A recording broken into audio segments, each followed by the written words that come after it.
Welcome to Close Listening. I'm Zach Morgenstern, joined as always by silent co-host Ludwig von B. Following the recent passing of David Crosby, I ended up listening to the one solo David Crosby album that I actually own. It's this tape called Thousand Roads. I just bought it at a record store in a Toronto neighborhood called Leslieville. I've only been to the store once, don't know if it's still there, but this is the David Crosby I happened to find. I didn't know much about it, and I decided to check it out. Now, it turns out when I looked up reviews of this one on allmusic.com, they're kind of dismissive of it as a less important entry in David Crosby's catalog, namely because he doesn't do very much writing on it. He wrote the title song, Thousand Roads, and he's credited as a co-writer on a couple of the other songs, including the amazing opener of Hero and Yvette in English, which he wrote with his ex-girlfriend and longtime influence, I assume friend, though you never know with David Crosby, Joni Mitchell. And I suppose the other reason why David Crosby fans might not like this one so much is it's not that sort of free-flowing, abstract, poppy modern jazz thing going on. It sounds like more conventional singer-songwriter music, and certainly has a bit of 80s, 90s flavor to it. This album came out in 1993. However, if you're like me, you like David Crosby's voice, but maybe you don't like the more experimental songwriting as much, this might actually be quite the pleasant album for you. So this album, as I said, opens with a song called Hero. It definitely has that 80s, 90s sound, but it's contained enough within a broader singer-songwriter aesthetic that, you know, if you're open to that kind of thing, it's not an extreme example of 80s cheese. You know, David Crosby's singer-songwriter delivery triumphs overall. The song is co-written by Phil Collins. Phil Collins plays the drums on it. Phil Collins is a backup singer on it. And lyrically, it's about the idea that old stories are morally simplistic, as the opening and closing verse goes. The villain goes to jail and the hero is set free. I wish it was that simple for me. You know, of course, David Crosby did some prison time after his drug habit got out of control. So this is really a song about how, you know, old-fashioned morality doesn't capture the struggles of going through life. And the chorus is absolutely beautiful. Crosby says, you know, what I admire about old heroes is they didn't have to think about what is right or just wrong. They knew. There might also be a kind of meta element here. You know, Phil Collins is someone people dismiss as overly commercial, lightweight pop. So maybe it was important to him to write a song about human moral complexity. Anyway, it's a great performance. And Phil Collins was a huge presence in David Crosby's life, including he helped coordinate his liver transplant. He literally saved his life. So very important song there. I also really like track number 2, Too Young to Die, which is written by another iconic songwriter, Jimmy Webb. And this is a love song to a race car. And I'm very much not a car guy, but I like the performance on this song. David Crosby kind of sounds like James Taylor on this one, and the sincerity in his vocal delivering is truly compelling. Part of it is that the song commits to its premise. It doesn't allow the racing car to be a metaphor. It says, you say a man can love a material thing with aluminum skin and a cast iron soul, but they never heard your engine sing. Jimmy Webb literally wrote this as a love song to a race car, and that gives it all the passion. Track 3 is a bit more traditional singer-songwritery, and it's by Mark Cohn, the Walking in Memphis guy.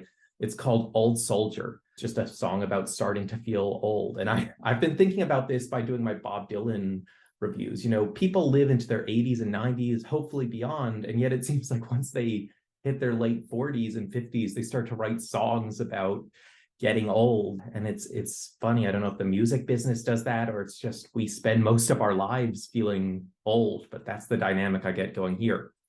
Track number 4 is more uplifting. It's called Through Your Hands. This one is kind of a John Denver feel with its jangly guitars. And it's a song about the idea of knowing it's going to be okay. And I think this is a sense that many of us have in some sense or another, unless we live in a truly horrible situation, a war zone or something. We're able to tell ourselves, eventually things will resolve, eventually things will regress to the mean. We can't really explain it, but that confidence is there somewhere. And given the up and down life that David Crosby had, makes sense as a song for him to sing.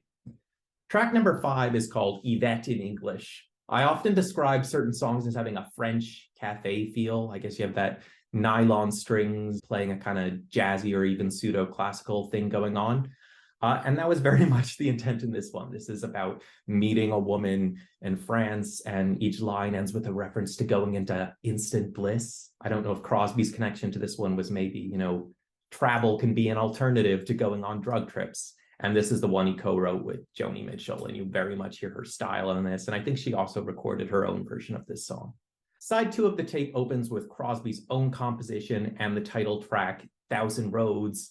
This is a bluesier song, and if you look at the lyrics, it's basically a version of Socrates' line about a wise man is someone who knows that he knows nothing.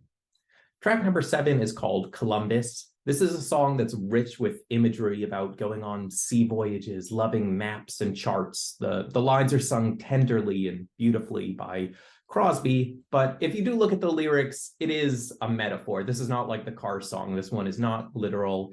It's about being a searcher, being a troubled soul, being someone who's out on the road, someone who makes bad decisions, and realizing that might make you a hard person to love.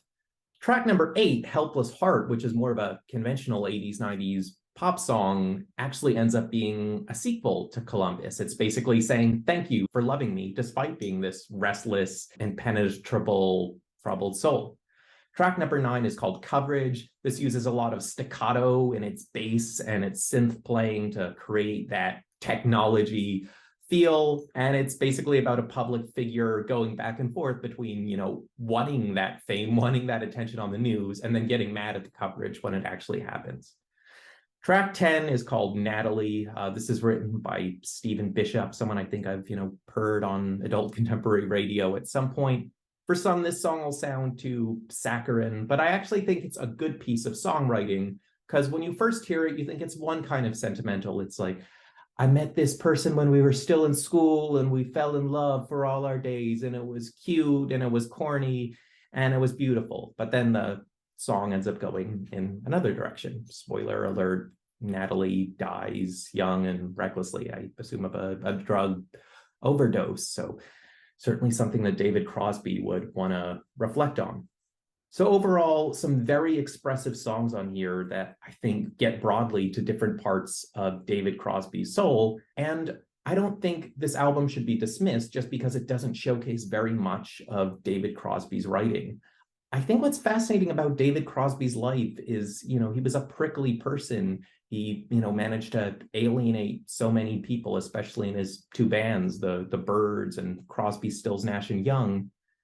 And yet, despite being this difficult person, his life was defined by collaboration. He, of course, always idolized Joni Mitchell. What could end up being his final album, For Free, was named after one of her songs, even though he composed most of the songs on that one. If you look at lots of his solo records, there's always a co-writer on the songs. Sometimes it's his son, James Raymond, who he was reunited with later in life. This was a biological son he never raised. Sometimes it's someone else completely. All kinds of songwriters and people came together on this album. Jackson Browne sings backup on one of the tracks. And I guess this album is a reminder that despite his struggles, despite his difficulties, David Crosby was someone who was very much loved and very much loved music and a lot of other people. And it's great to appreciate those connections. And I hope in the end he got his happy ending, because it feels like there was a lot of potential for that. And I hope he got to feel like the hero in the end. I'm Zach Morgenstern. This is Ludwig von B. See you next time.